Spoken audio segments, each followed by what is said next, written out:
Olá, meus queridos amigos e meus irmãos do canal Retorno da Glória, paz e graça da parte do nosso Senhor e Salvador Jesus Cristo a todos vocês. E que o Consolador, o Espírito Santo, encha os seus corações com sua divina presença. Amém? E, meus queridos, antes de irmos ao nosso assunto de hoje, eu quero lembrar a vocês da nossa jornada de 21 dias de preparação para recebermos a plenitude do batismo do Espírito Santo. E se vocês ainda não estão acompanhando essa série, eu vou deixar o link dela aqui abaixo na descrição desse vídeo, ok? Bom, depois de ter libertado de uma legião de espíritos imundos aquele homem e voltado da terra dos Gerazenos, ao pisar no solo, mais uma vez, uma grande multidão se aglomerou ao redor de Cristo e enquanto ele caminhava lentamente e era exprimido pela grande multidão, Jairo, um chefe da sinagoga, se apresenta diante de Jesus e implora para que ele fosse até a sua casa e curasse sua filha que estava à beira da morte. Queridos, não apenas as misericórdias do Senhor se renovam a cada manhã, mas as verdades que se encontram nas Sagradas Escrituras, manhã após manhã, e em cada período da história do cristianismo também se renovam. E nós podemos usar a história de Jairo e da ressurreição da sua filha como uma ilustração do que está acontecendo hoje na igreja remanescente e que em pouco tempo acontecerá. E dizem as Escrituras.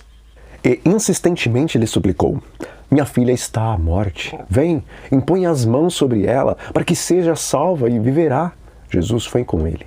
Grande multidão o seguia, comprimindo-o. Hoje Deus tem alguns Jairos em sua igreja, os quais olham para o povo de Deus e se compadecem da situação espiritual dos seus irmãos e filhinhos espirituais.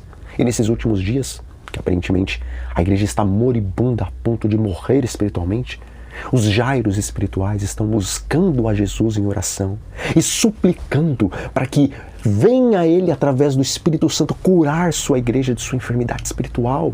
Contudo, também existem os falsos Jairos dentro da igreja, os quais conseguem enxergar a situação espiritual do povo em Laodiceia, os quais conseguem, pela Bíblia e pelo Espírito de profecia, compreender que a igreja está praticamente morta espiritualmente, mas, diferente dos verdadeiros Jairos, esses que só conhecem a verdade, mas não possuem o amor de Deus em seus corações, esses não têm fé para crer que o Senhor pode realizar um milagre na vida de muitos daqueles que estão prestes a perecer espiritualmente. E pelo fato deles se misturarem com os verdadeiros Jairos somente para repetirem suas conversas que a única solução neste momento é uma grande sacudidura porque toda a igreja já está corrompida, os verdadeiros Jairos muitas vezes acabam desanimando de prosseguirem em suas súplicas em favor daqueles que estão enfermos espirituais dentro do povo remanescente.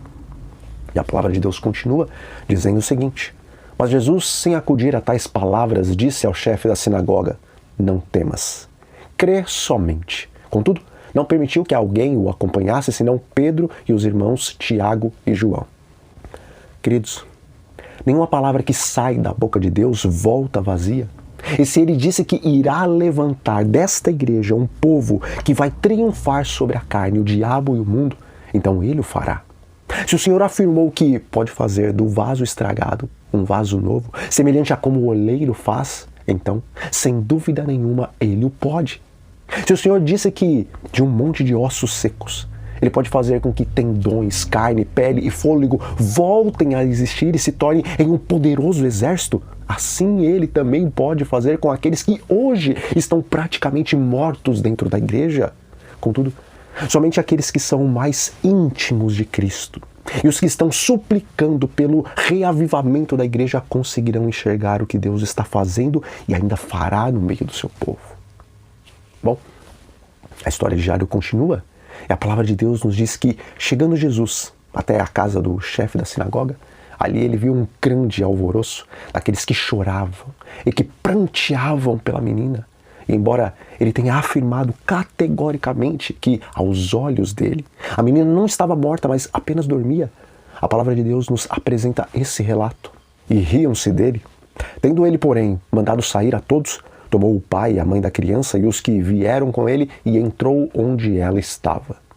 Veja, Jesus não permitiu que a grande multidão entrasse para ver o milagre que ele realizaria. E da mesma forma, os curiosos da igreja, os que seguem a multidão de mais de 21 milhões de adventistas do sétimo dia, mas que não são verdadeiramente íntimos de Cristo, esses não poderão contemplar nem participar do milagre de Jesus, a menos que se arrependam e permitam ser transformados pelo Espírito Santo. Contudo, os críticos da igreja, aqueles que, em vez de chamarem um pecado pelo nome, estão, na verdade, julgando a todos os que estão em pecado e afirmando que esses não têm mais condições de salvação, esses não têm verdadeiramente fé no poder transformador do Senhor e, por causa disso, terão que ser sacudidos juntamente com os curiosos que não se arrependerem dos seus maus caminhos. Queridos, é bem verdade que haverá uma grande sacudidura em muitos e muitos. Na verdade, um número maior do que podemos imaginar serão lançados fora do povo de Deus.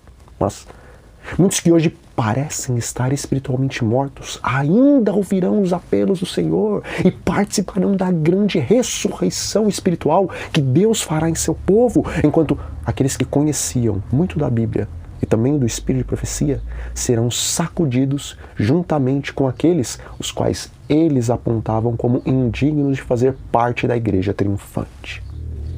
Hoje, Deus não precisa de pranteadores que fiquem dizendo que não há mais solução para a igreja, mas Deus precisa de Jairos que conseguem enxergar que a igreja está assim a ponto de morrer espiritualmente. Deus precisa de Jairos que chamem o pecado pelo nome, mas que ao mesmo tempo estejam em oração, gemendo e suspirando por aqueles que se encontram em pecado, a fim de que Deus opere um milagre na vida dessas pessoas. E assim como Jesus ouviu o pedido de Jairo, e mesmo quando aparentemente tudo estava perdido, ele pôde operar um milagre e chamar aquela menina à vida novamente, da mesma forma. Após a multidão dos adventistas curiosos ficarem para o lado de fora depois do decreto dominical, e após os críticos que não têm amor em seu coração também serem sacudidos da igreja, o Senhor levantará um povo reavivado semelhante aos cristãos após o dia de Pentecostes. E esses serão como que estrelas a brilharem em um mundo envolto em trevas. Portanto, não desistam de orar. Orem pelos seus filhos e filhas que abandonaram a igreja ou que se encontram dentro da igreja, mas vivem como perdidos. Orem pelos seus cônjuges que saíram da igreja ou que se encontram dentro da igreja e que também estão vivendo como perdidos. Lembrem-se da promessa de Jesus, a qual diz que, se nós crermos, Ele nos salvará e também salvará a nossa casa. Não desista da sua família de sangue, não desista da sua família espiritual, porque os Jairos que tão somente crerem e não desanimarem poderão ver a glória do Senhor operando poderosamente para salvar os que estão perdidos. Bom, o meu desejo é que o Espírito Santo complete essa mensagem na mente e no coração de cada um de vocês. E antes de nos despedirmos, vamos fazer uma oração. Nosso Deus e Pai que está nos céus, louvado e exaltado seja o teu santo nome. Pai, verdadeiramente o teu povo está enfermo espiritualmente e quase a ponto de perecer. Contudo, nós sabemos que o Senhor pode curar não apenas os enfermos físicos, mas também os enfermos espirituais. E da mesma forma, o Senhor também pode ressuscitar os mortos espirituais, assim como pode ressuscitar os mortos físicos. Cura-nos e ressuscita-nos. E também cure e ressuscite os nossos irmãos. É o que te pedimos, em nome de Jesus. Amém. Então, fiquem todos sob a paz do Senhor Jesus Cristo e até a próxima.